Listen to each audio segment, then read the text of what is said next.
네, 이항영의 월가이드 문을 열겠습니다. 해외 현지 연결할까요? 이항영 위원님 나와 계신가요? 네, 안녕하세요. 이항영입니다. 네, 어제의 강한 상승은 오늘까지도 이어지는 모습이었는데, 네, S&P 나스닥 사상 최고치의 흐름 이어지는 점, 이제는 상승에 무뎌질 만도 하지만, 역시 상승은 좋습니다. 오늘 마감 상황부터 전해주신다면요. 네, 맞습니다. 주식시장이 상당히 강한 흐름을 이어가고 있습니다. 어제에 이어서 오늘 약간 좀 밀려서 올라가는 느낌을 지울 수는 없습니다. S&P 500이 오늘 올해 들어서 17번째 사상 최고가를 쳤고요. 나스닥 같은 경우 무려 20번째 사상 최고가를 기록하고 있습니다. 어제와 약간 다른 거는요. 오늘은 핵심 종목들이 약간 쉬어가는 반면에요. 상당히 많은 주식 오늘 340개 정도 종목이 지금 올라가면서요. 상승 종목 수들이 조금씩 확산되는 것은 다분히 긍정적이다라고 볼 수 있어 보입니다. 이것은 가장 중요한 것은 워낙 일부 종목만의 주가에 슬림화된 상태 올라가는 것이 퀄리티, 질적인 측면에서 좋지 않다고 말씀드렸는데요. 그런 것들이 조금 해소돼 갈 수 있다는 그런 기대감을 갖고 위해서 긍정적이라고도 우리가 일단 해석할 수 있겠고요. 이런 흐름이 이어지는 것은 어제도 말씀드렸다시피 금년 3번의 금리 인하 그리고 9월의 금리 인하 가능성이 거의 95%까지 가는 것 이런 것들이 결국 기폭제다라고 간단하게 일단은 이해하시면 되겠습니다. 어제도 말씀드렸다시피 큰 걱정할 필요는 없는 주식시장이다. 다시 한번 확인드립니다. 네, 자 오늘의 인사이트 열어보겠습니다. 함께 보시죠. 네, 소프트업계의 상대적 부진 이어질까? AI 주도의 낙관론과 소프트웨어 섹터의 괴리감이 느껴진다는데 예를 들어 주신다면 어떤 내용일까요?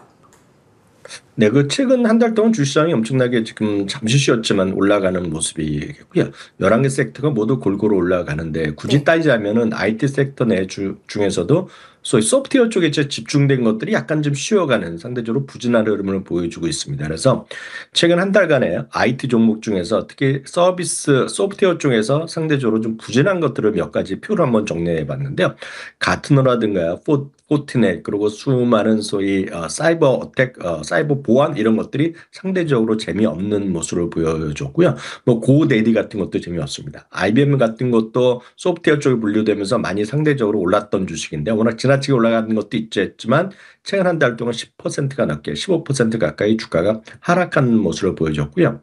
대표적인 소위 IT 서비스 컨설팅 업체라고 분류되는 이팸이라든가요. 엑센추어 이런 것들도 최근 한 달 동안의 주가 하락 상위 20개 주식 중에 포함될 정도로 재미가 없었습니다. 특히 또 어도비 같은 경우에도 주가가 상당히 재미없는 한 8% 가까이 떨어지는 모습을 보여줬는데요.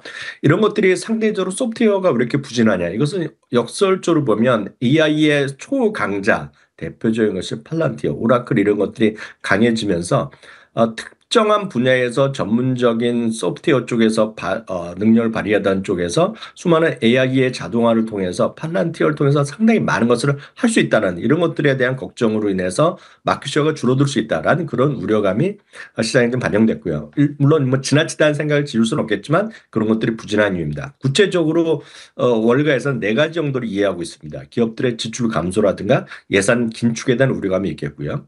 물론 금리가 조금씩 떨어지고 있지만 상대적으로 높은 금리에 따라서 시장의 투자 심리가 위축됐다. 그리고 하드웨어 대비 소프트웨어 업체들이 밸류에이션, 쉽게 해서 멀티플이 훨씬 높게 나오는 것이 상례인데요. 이런 높은 밸류에이션도 좀 부담스럽다는 건 사실입니다. 그리고 잠시 전에 말씀드렸다시피 AIM은 대표적으로 팔란티어. 물론 오늘 약간 쉬고 오라클도 쉬었지만 이 어떤 팔란티어와 오라클에 집중되는 탑 주식적으로 몰려가면서 나머지 주식이 좀 상대적으로 좀 부진한 모습이 이어지고 있습니다.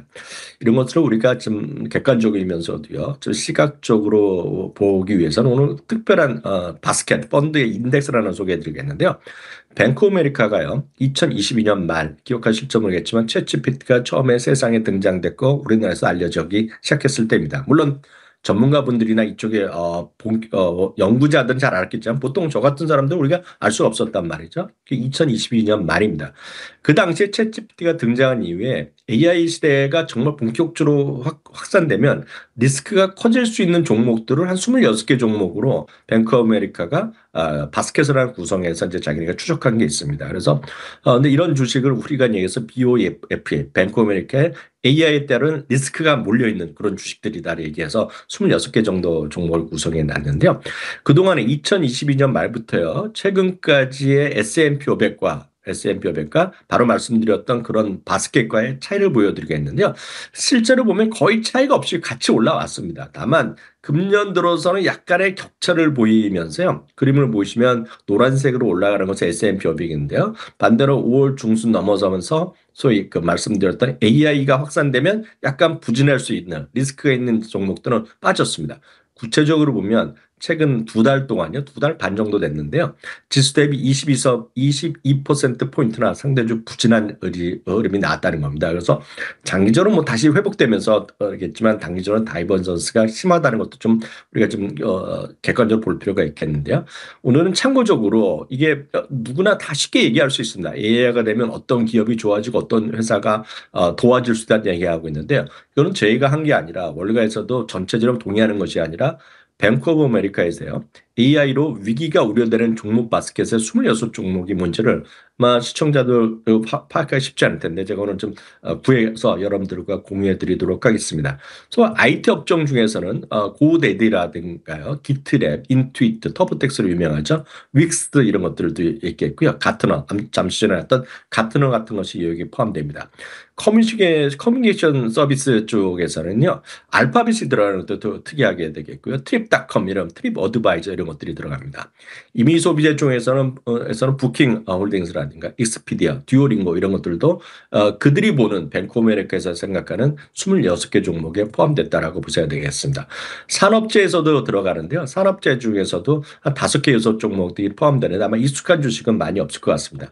물론 이런 것들이 100% 이런 것들 안 좋다는 것이 아니라 이런 것들이 분류되면서 지수랑 비교하는 원리의 시각들이 있다라는 정도로 저는 가볍게 생각하는데 일단 참고하시라고 해서 오늘 표를 한번 공유해 드렸고요. 최근에 소프트웨어 업계에서 상대적으로 강세를 유지하고 있는 종목들은 팔란티어나 오라클 등 소수에 불과합니다. 이제 마이크로소프트도 최근에 약간 쉬고 있는데 이것도 역시 소프트웨어 쪽으로 분류되면서 구글이 강해지면서 마이크로소프트가 상대적으로 좀 쉬고 있다 이렇게 해석할 수 있겠는데 여튼 팔란티어나 오라클 정도가 선방하고 있겠습니다. 그럼 도대체 이런 ETF나 어떤 종목을 투자하시면 어떻게 대응하게 돼? 어떻게 하면 좋을지를 제 나름대로 설명해 드린다 그러면 소프트웨어는 이런 전문적인 지식이 없는 분들은 상당히 대응하기 쉽지 않습니다. 특히 국내 기업들도 아니기 때문에. 그렇기 때문에 기본적인 순수한 소프트웨어보다는 확장형 소프트웨어라고 해서 저기 여러 번 소개해드렸던 ETF가 하나 있습니다. 블랙락에서 하는 확장형 테크 소프트웨어 섹터인데요. 이런 것들은 그렇게 시장 대비 그렇게 현격하게 저조한 모습을 보이지 않고 있기 때문에요. 소프트웨어 관심 있는 분들은 IGV 같은 ETF를 통해서도 충분히 여러분들 투자 성과를 올릴 수 있기 때문에 다시 한번 오늘 ETF를 하나 소개해 드립니다. 명실상부 AI 시대, 최근에 소프트웨어가 조금 지지부진하고 있습니다. 그나마 상대적인 강세가 팔란티어와 오라클이죠. 그것을 제외하고는 AI가 소프트웨어를 삼키고 있다, 집어삼키고 있다. 그래서 AI로 위기가 우려되는 종목 바스켓 리스트 아까 쭉 저희 화면으로 보여드렸는데 좀 스터디해 보시면 좋을 것 같습니다. 자, 오늘의 헤드라인 살펴보도록 하겠습니다. 첫 번째, 오늘 이제 빅테크 안에서의 움직임 좀 변화가 느껴지네요. 함께 보시죠. 네, 바로 엔비디아 주춤 그리고 AMD 좀 강화되는 모습을 오늘 포착할까 합니다. 최근에 엔비디아가 주춤하는 동안 AMD가 치고 올라오고 있습니다. 엔비디아의 그 차세대 루빈 하드웨어가 더 강력한 경쟁자인 AMD에 밀려나고 있다는 주장이 나오는데 일단 그 주가가 AMD가 이번 주에 참 강한데요. 네, 엔비디아는 약간 오늘 주춤하는 모습, 물론 사상치 효과 주의에서 뭐 그게 크게 벗어난 것은 없습니다. 오늘도 이제 반등을 시도하다가 약간 밀려나가는 시장 상황에서의 염두에 보셔야 되겠고요. 반면에 AMD는 상당히 최근에 좀 반등폭을 키우고 있습니다. 특히 AMD건 엔비디아건 이제 중국에 수출하면서 돈을 15% 정부에 주면서 계속 사업할 수 있게 됐다 한 이후에 물론 엔비디아도 올랐지만 AMD도 크게 올라갔습니다. AMD도 보면 오늘 52주 최고가를 넘어서서 2024년 이후 최고치로 오늘 가는 모습이 되겠는데요. 앞서 잠깐 얘기하다시피 루빈 뭐 이런 것들이 더 좋다 그런 개념은 아니라고 보셔야 되겠고요. 엔비디아의 차세대 AI칩 바로 루빈 출시가 지원될 수 있다는 한 애널리스트의 분석이 나왔다는 거죠. 그러면서 그러면 AMD도 한번 해보지 않겠느냐, 해볼 수 있지 않느냐, 뭐 이런 얘기를 한다라고 보셔야 되겠습니다. 푸본 리서치라는 곳에서 발표한 건데요. 이 애널리스트는 그 회사의 애널리스트는요, 엔비디아 차세대 루빈 칩 출시가 지연될 가능성을 제기하면서요, AMD가 갖고 있는 것이 MI450에 맞서기 위해서 칩을 재설계하고 있다라고 얘기하고 있습니다. 특히 루빈 칩 생산은 2026년 3분기로 예상되었지만 공급망 점검하는 결과 내년에는 물량이 좀 제한될 수밖에 없다라는, 공급망이 좀 약간 좀 물량이 딸릴 수 있다, 그런 얘기를 하는 겁니다. 그러면서 엔비디아가 칩 성능을 더 높이기 위해서 제조상 어려움이 있을 수 있다, 그런 얘기를 일부 보도를 갖고 자기네들이 분석하면서 오늘 좀 AMD가 좀 더 올랐다라고 보셔야 되겠고요. 그런 관점에서 이들이 주장하는 것은 AMD의 차세대 MI400 시리즈가 이런 두 개 프로세서로 구성된 첫 렉스케일 AI 서버 제품인데, 이게 이제 블랙웰의 지금 현재 이제 시장을 지배하고 있는 엔비디아 블랙웰 칩 도전을 나름은 강력한 경쟁자가 될 수 있다라는 정도 해석하시면 좋겠고요. 그렇지만 늘 말씀드린 장기적으로는 절대적인 이 시장 자체가 절대 공급 부정이기 때문에 엔비디아 경쟁력은 유지된다라고 보셔야 되겠고요.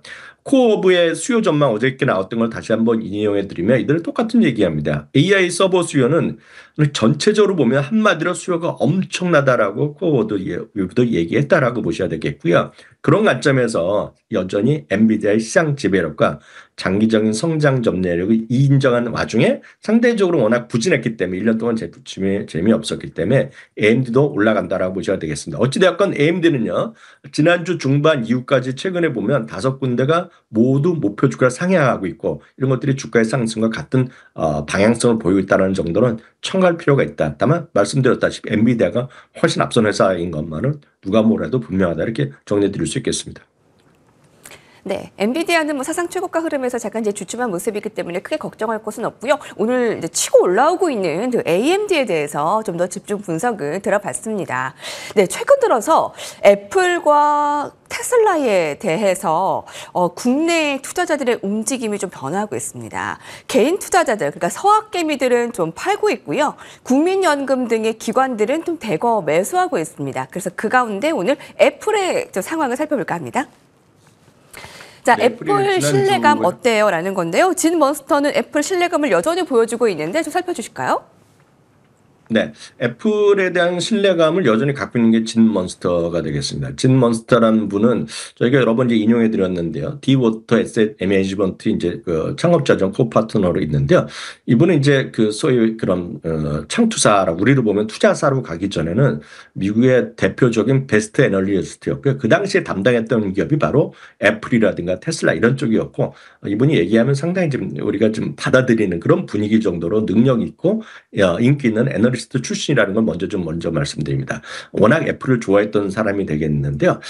최근에 애플의 반등세가 앞으로도 이어질 거란 얘기하면서 향후 1년 동안, 향후 12개월을 보면 맥7 중에서 가장 성과가 좋을 2개 주식 중에 하나가 될 것이다 라는 얘기를 하고 있습니다. 탑2가 뭐라고 딱 정확하게 얘기는 안 했지만 애플이 그 한 자리를 차지할 거라 얘기. 아시다시피 애플과 테슬라가 최근 1년 동안 재미가 없었잖아요. 근데 애플은 달라질 거란 얘기를 하고 있습니다.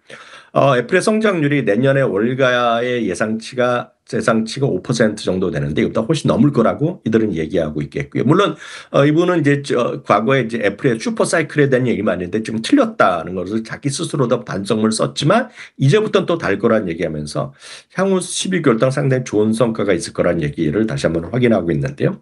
애플 성장이 이렇게 주요 성장이 계속해서 좋아질 것이라고 하는 배경에는 몇 가지를 얘기하고 있는데, 올해가 아니라 내년 9월에 되면 아이폰 에어가 이제 나올 거라고 이분은 예측하고 있는데, 이것이 상당히 또 시장을 끌어갈 수 있다. 내년 얘기를 하고 있다는 것이 되겠고요.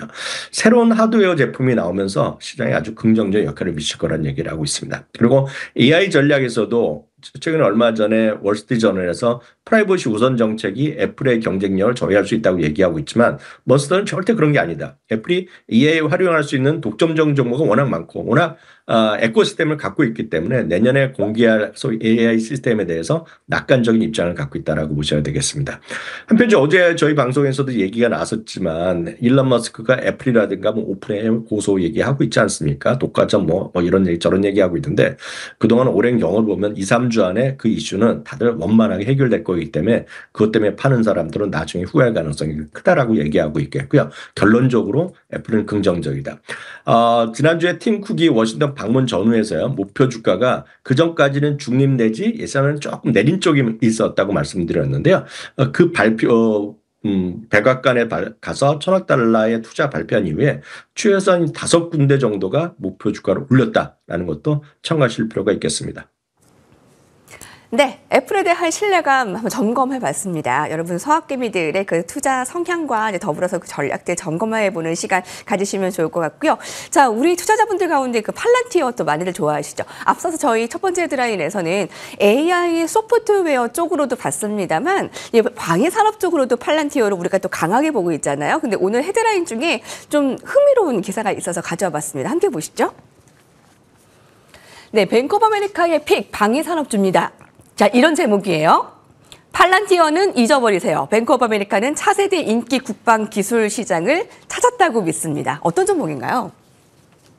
네, 뱅크 오브 아메리카 상당히 나름은 제 판단으로는 자극적인 제목을 달았는데요. 팔란티어는 여러 가지 측면이 있겠지만 아마 보통 투자자들, 주식 투자를 떠나서 팔란티어면 제일 먼저 생각나는 것이 오바마 빈 라덴을 미국에서 잡았잖아요. 그때 이제 그걸 잡게 된 그런 기술을 누가 제공했다? 위치를 선정해줬다. 그게 팔란티어가 했다 그래서 유명해지면서 팔란티어가 이제 국방 관련 기업의 대표 주자로 분류되고 있는 것도 사실입니다. 그러면서 하나의 어떤 섹터를 형성했죠. 그게 바로 방위산업 기술주입니다. 그래서 디펜스랑 테크가 합친 그런 개념이라고 보셔야 되겠는데, 그래서 그 중에 하나가 이제 분명히 팔란티어가 대표 기업인 거 분명하는데요. 뱅크 오브 아메리카 입장에서는 그런 것뿐만 아니라 다른 것들을 좀 보라 이런 측면에서의 오늘의 관심주를 얘기하고 있는데요. 흥미로운 기업이 되겠습니다. 저는 이제 조금 아는 기업이지만 저희가 방송에서 소개해드린 적 없는데요. 이름은 V2X라는 기업입니다. 상대적으로 자그마한 기업이 되겠는데요. 미국의 국방부라든가 해외 국방 군대 이런 정보 조직을 대상으로 인해서 IT 관련된 것들을 소위 커뮤니케이션 이런 것들을 좀 통합 서비스를 제공하는 그런 기업이라고 되겠습니다. 딱 여기서 홈페이지 들어가면 뭔가 좀 무시무시하고 뭔가 전자 장비 이런 쪽에 이제 그림들이 많이 있는 그런 회사라고 보셔야 되겠는데요. 바로 이 부분에 대해서요. 중립에서 매수로 투자 의견을 올렸다라고 말씀드렸고요. 목표 주가를 52에서 65달러로 한 20% 올려놨습니다. 어제도 말씀드렸다시피 투자 의견을 올리는 것이 더 중요한데요. 투자 의견을 중에도 매수 올리는 건 상당히 큰 의미가 있다라고 보셔야 되겠습니다. 뱅크 오브 아메리카가 이렇게 보고 있는 이유는 주요 계약 수주를 체크를 해봤더니 상당히 지금 계약 성장률이 좋고요. 이런 것들이 매출의 2027년부터 새로운 서비스가 확대될 수 있다. 그런 얘기를 하고 있겠고요. 이들의 관련 분야에서 점점 더 복잡해지는 군사 작전 시장에서 전 세계에서 상당히 점점 더 경쟁 우위를 갖고 가고 있다라는 얘기하고 있겠고요. 더군다나 마진이 좋다는 얘기입니다. 이런 소프트웨어 쪽이고 기술과 테크가 합쳐지면서 이런 것들이 향후 지속 가능한 성장형 모델을 갖고 왔기 때문에 자기네들은 최근에 주가의 재평가를 이루면서 그동안 약간은 중립적으로 봤지만 이제 매수 견을 바뀌어놨다 하면서요. 지금 현재 주가는 오늘 좀 반등했지만 상당히 현재보다 좀 더 올라갈 수 있다. 그런 얘기를 하고 있다는 거 정도 참고하시면 좋겠고요. 다시 한번 말씀드리지만 이런 디테일한 거에 대한 종목이 좀 약하시면 글로벌엑스는 미래에서 운영하는 자산운용사 아닙니까? 이거는 딱 디펜스, 이게 전통적인 방해산업과 테크가 결합된 ETF가 쉴드입니다. 영어로 쉴드가 방패잖아요. 그래서 쉴드라는 그런 ETF도 여러분들 관심 갖고 그런 거 특정한 테마를 좋아하시는 분들 한번 공부하실 필요가 있기 때문에 쉴드는 여러 차례 소개해드렸는데 차상적과 추를 갖고 있습니다. 관심 있는 분 한번 보시면 좋을 것 같아서 소개해드립니다. 네. 바로 V2X였는데요. 이제 방산주들 관심 V2X 한번 스터디해 보시면 좋을 것 같고요. 오늘 10% 급등했습니다. 지금 시간외에서도 3% 급등입니다. 자, 이학용 위원님 감사합니다. 감사합니다.